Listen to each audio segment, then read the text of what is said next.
Hi guys, welcome back to Winning at Fitness. I'm Reggie Clements, and today's topic is the relationship between calories and metabolism. Now let's take a basic look at this. Most people think that a calorie is a measure of food. It is not. It's actually a measure of heat, of energy. Now let's take a little deeper look at it. When you consume food, your body digests that food, and then it turns it into energy, fuel that the body needs to run off of, and also provide the body with other vitamins and minerals and fiber when it breaks the food down in digestion. Now, what is that referred to? That's called metabolic.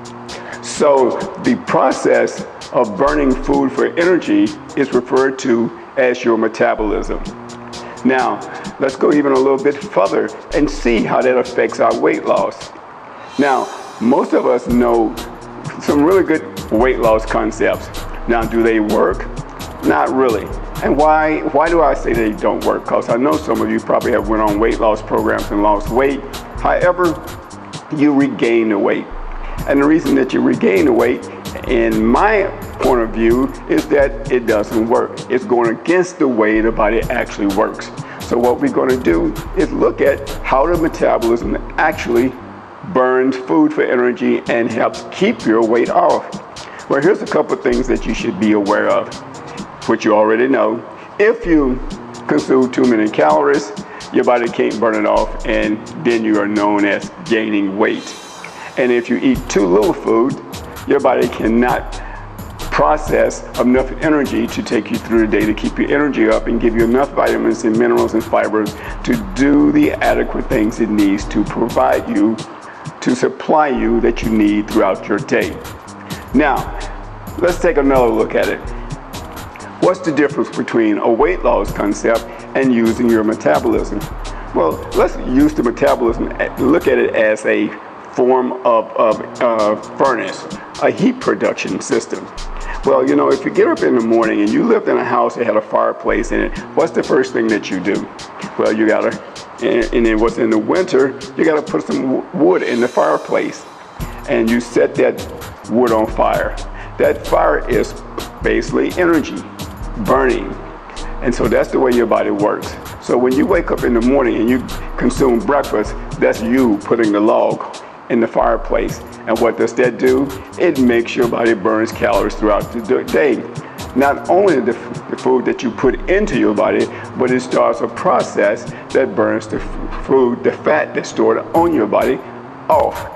Now, when you go for long periods of time without eating, that process slows down, because what happens to that log in that fire, as it gets lower and lower, you start feeling less heat coming out of it. Well, the same thing's happening to your body.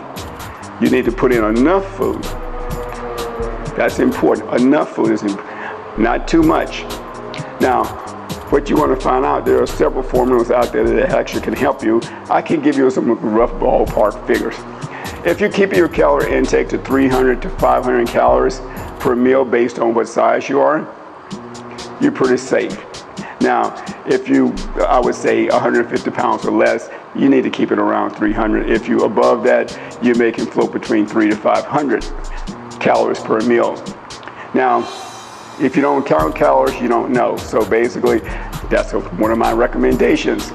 Figure out how many calories that you're consuming. And here's my little quick tip that I tell all of my clients.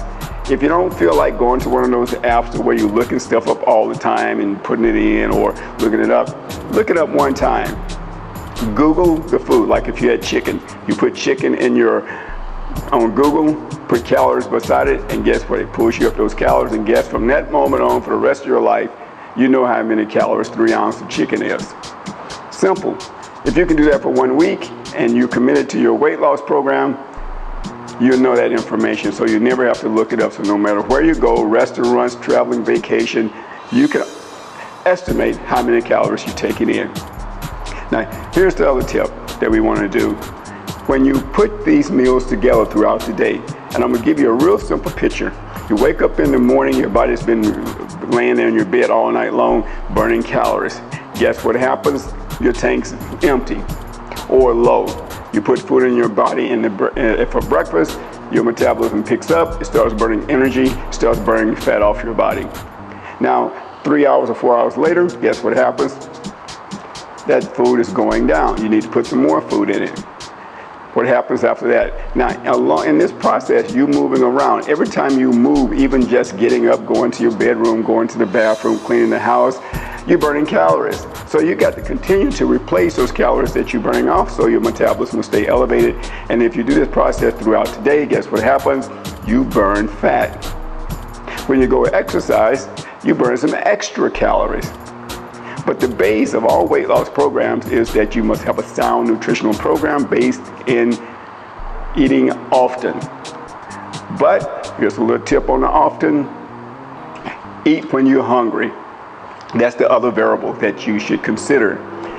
If you don't want to eat regularly, like every 3 or 4 hours, you may not need to based on what your activity is. Eat when you get hungry. Replace the food that's been burned out your body. Keep your metabolism burning. And at the end of the day, guess what happens? You've lost a little weight. Now, how much? Well, over the next 2, 3, 4 days, it adds up and it's going to look like a pound or 2 pounds. If your weight is not coming down, consider this process. Try to boost your metabolism by consuming foods that's nutritionally high in value. Like I said before, eat lots of vegetables, small amounts of protein, get rid of the sugar, put more fiber in, get rid of the processed foods, drink lots and lots of water. What can I say? That's it. What do we do, people? We win the game of fitness. And how do we win the game of fitness? Because we stay committed to the process, and because we get smarter and smarter all the time, because we figure out how to get the body to work at its finest level. We win because we are smart. We win because we are committed. We win because we keep it real, and we don't get confused between what tastes good and what is really good for our bodies. So on that note, I'm out of here. I'll see you next week.